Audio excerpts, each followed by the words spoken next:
Welcome to Elite Expert Insider Podcast, where we will inspire, motivate, and educate entrepreneurs, innovators, and growth seekers. Brought to you by Elite Online Publishing, making the best and brightest in the industry #1 best-selling authors. 80% of people say they want to write a book. We're assuming that's the same for you. If so, contact us at www.eliteonlinepublishing.com and make your book a reality.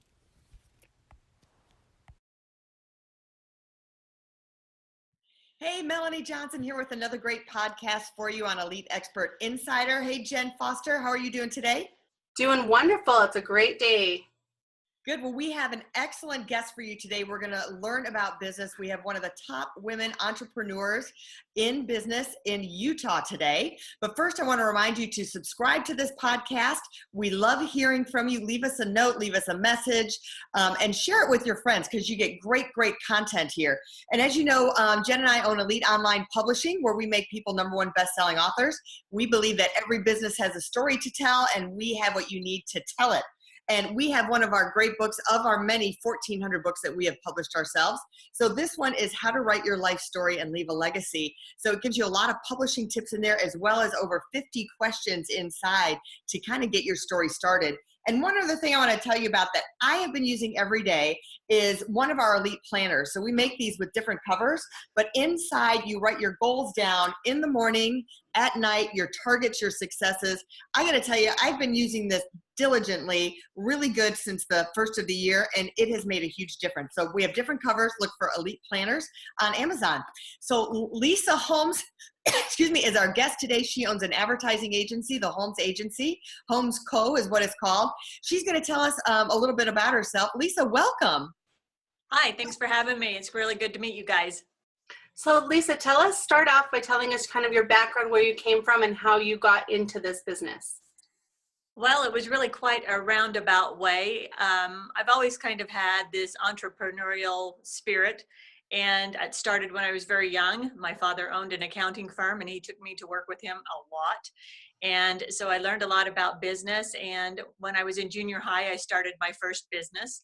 And it was a couponing company, of all things, that worked with grocery stores. And so that was a lot of fun, and I did that all the way through high school. And then I bought my salon from my father as an investment opportunity, grew that into 3 salons, and was having fun with that, but always knew that healthcare was really what interested me, and business with healthcare. So I always thought I'd be a hospital administrator. But when I got into school and did my master's in health administration, we had a guest speaker come that was doing advertising for healthcare. And that turned my life around. It very much intrigued me that there was something like that, because I hadn't really heard it. Advertising for healthcare was very new. And so I went and talked to him after the class was over, and he ended up hiring me almost on the spot. And I started with him and worked from the very bottom of the totem pole up to actually running the agency for him. And then I bought it from him about 14 years ago. And the rest is history. That's wonderful. That's so great that you combined your passion really with healthcare with the advertising business. Tell us a little about, the healthcare industry has been turned upside down on its ear. My family's in the insurance side of the healthcare industry. So tell us, how have you navigated those waters of advertising and working for healthcare to promote them? We've been very lucky because healthcare really doesn't fall with problems in the economy. Healthcare is a standard that everyone needs, so it's been very fortunate for us that we haven't fallen into some of those economic troubles that a lot of industries have. But it does make a change in how those companies do work with us, because a lot of the companies have gone to having internal staffs that do somewhat of what an advertising agency would have done for them in the past. And so we found a way that we actually work with marketing departments within facilities in order to maybe do all of the strategy or help them with their strategy and build campaigns that they somewhat start to implement themselves. So it's changed a little bit that way. Instead of being completely doing everything for an organization, it might be a little fragmented than it used to be. So tell us, if someone wanted to get into the healthcare industry or even work for your company, what are some of the things that they should do to get into that advertising space? Well, to work for me, it is always great. I'm always looking for really talented people. There are a lot of talented people in Utah and all over the country. We actually work with some people that are in Denver, and but we've got a full agency here in Salt Lake that houses most of our people. And for people who are thinking about getting into it outside of joining an agency, I think they just need to really have a passion, first of all, for advertising and for whatever industry they want to work in, whether it's healthcare or something else. But I think the healthcare was always just something that intrigued me. And so that was the direction I went. I think the other thing people need to really be aware of is that um, are they the type of people who like to run businesses? Or would they rather be a type of person who works within the business rather than run it? Because it takes, I think, a little bit of guts, a little bit of being crazy, and a little bit of being risk adverse, because all of that comes into account when you're trying to run a company, because every day is different, and you can't expect for it to be smooth all the time at all. Right. Well, and I think you touched on something really important there for all entrepreneurs and women-owned businesses as well as men-owned businesses, but that passion. To have that passion before you get into a business, then you're continuing to do what you like, and you can grow your business because you have that passion for it. So I think that's really important too. Yeah, that does make a big difference, because all of my education, even my undergrad degree, was in healthcare. And so just having a really deep base of education about healthcare really made the advertising part fun, because I didn't have to worry about learning it. I only had to learn about advertising agencies. And I think that's what made it very successful for me, is just that background understanding to be able to strategize and know what people really needed Mhm. from an internal perspective versus from just being an outside agency trying to do advertising. So are most of your clients small to large companies? We work with anything healthcare related. So we work with individual physician groups all the way up to major hospital systems, like Orlando Regional Health System, which is a conglomerate of many hospitals and clinics and cancer centers and children's hospitals. So we work everything in between. We've worked with lab companies, and we've worked with insurance companies. So, and we work all over the country. People always ask us why we don't work in Utah, but we've just kind of built our reputation outside of Utah. We worked in Utah years and years ago before the FTC came in and broke up all the hospital companies. And ever since then, we just kind of made our market outside of Utah. So then you have a really good feel for what's working for any size company, even for a small group. What would you say? I mean, you've got your pulse on this, your team has their pulse on this. What are the things that you feel are working and not working for promoting and advertising your company? Because there's so many things to choose from. I mean, and it's confusing for a business owner. And even as us, sometimes you feel guilty that you're not doing everything. Well, I think everybody wishes they could do everything, but there's a little thing called budget that usually gets in the way. Yeah. And that usually will drive a lot of what people are able to do. And I think a lot of people, especially right now, are very much focused on more of a social media aspect because it's less expensive. Mhm. And there's a lot of things that you can do with it that you can do internally and on the fly and really keep things fresh and do it very, very quickly. But I agree that that needs to be part of any marketing strategy. But I think that people are starting to lose sight a little bit of all the basics that used to be used the most. And I'm not saying that, you know, somebody should run only television or run only print or whatever, but I think it's a really good thing to strategize and really see where your target audience is and see if they're actually online on those social media outlets, because they're just as targeted as any other medium is. And so I think that's the biggest thing, is just to make sure you've done your research and use the media that really will work and get you the results you want. Yeah, I agree. I think you hit it right on the nose when you said, where are your customers? Having that ideal client and thinking about where are they? Because so many people are like, oh, well, I need to be on Pinterest, or, oh, I need to be on Instagram. Well, are your people there? Are your buyers there? Are your clients there? Because that's the big Right. question. Yes, and I've noticed I have a few clients who are thinking that they can do it all on social media and are finding quite rapidly that there's maybe only about 45% of their market is really on those channels, and they're having to rethink their complete strategy in a different way, which is good. My background is television. I used to own a TV station here in Houston and one in Dallas, and TV has changed so much.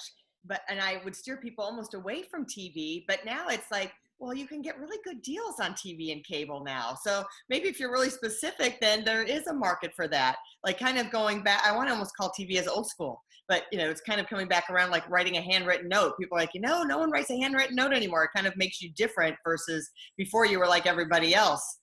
Tell me, have there been advantages or things that if you're a woman-owned business, kind of getting a little more nichey here, that you've taken advantage of or known, whether it's a government program or whether it's something that, registering with the magazine that you got uh, set apart from and recognized as, what tools should we know as a woman getting into business?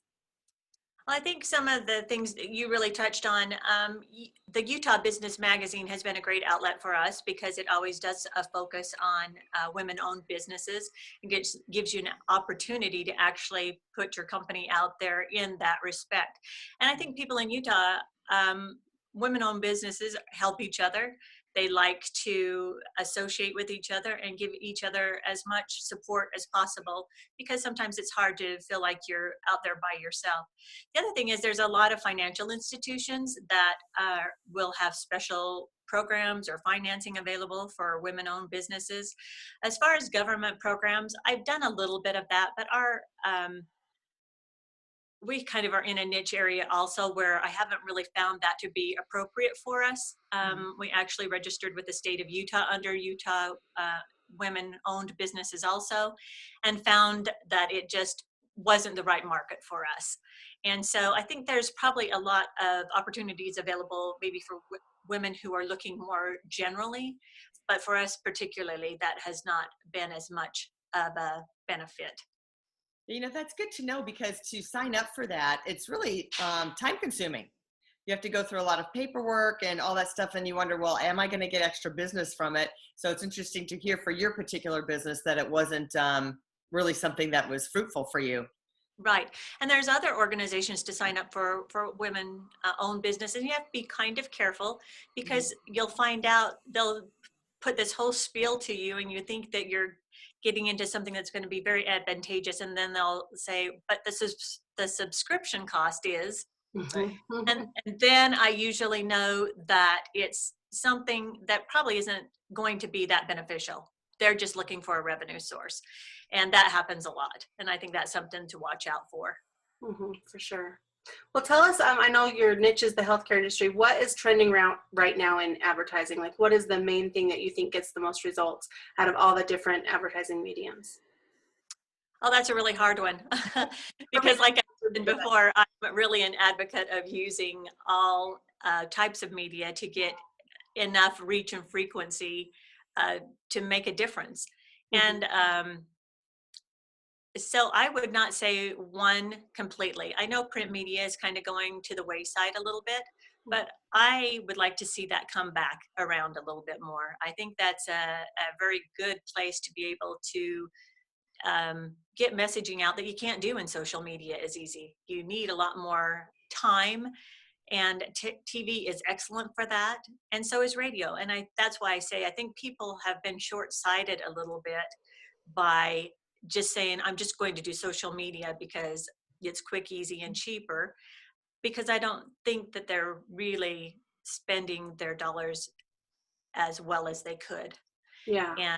And I'm a big supporter of television also. Anymore, things can be segmented so deeply into target audiencing, and even in radio, the very same thing where you couldn't do that as much as you can now you can really target, and you get a lot less waste than it used to be.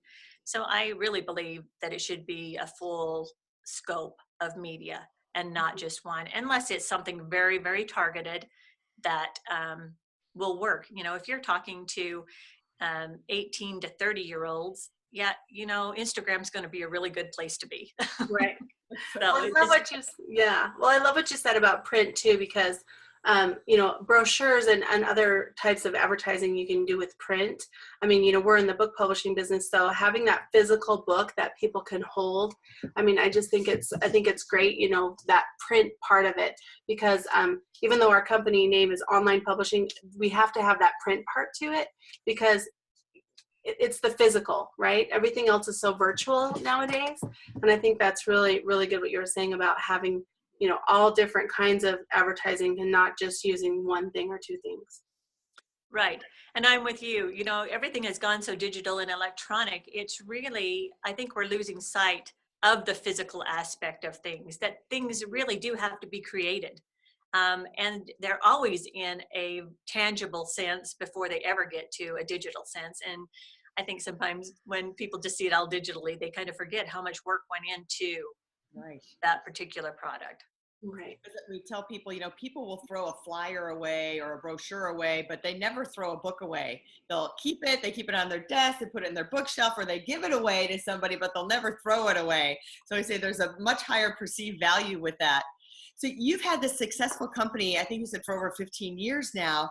What are some of the key things to last that long? I mean, so many businesses, it's hard, and you've weathered a lot of hard times. I mean, we've had economic hard times, and I know you said that healthcare is something that people always need, but getting clients and maintaining your staff and employees and growing consistently, what do you think are some of the keys to your success? Well, I think one of the biggest keys to our success is that I didn't come from an advertising agency background, because I run things completely different. And so my core team has actually been with this agency for 22 plus years. Wow. And you never see that. Yeah. But we do things very differently. I don't expect people to work on weekends. I don't expect people to be working long, long hours that aren't necessary. I don't expect people to sit in meetings that are non-productive. Our agency, everyone knows their role, everyone does their role and collaborates when it's necessary, but we're a well-run machine. Because of people working together for so long, it makes a big difference. So that's one thing. I think the other thing is that we let people be a little bit, let's say, have a little bit more fun. I don't try to take things too seriously. I mean, nobody ever died because an ad didn't get placed on the right day at the right time.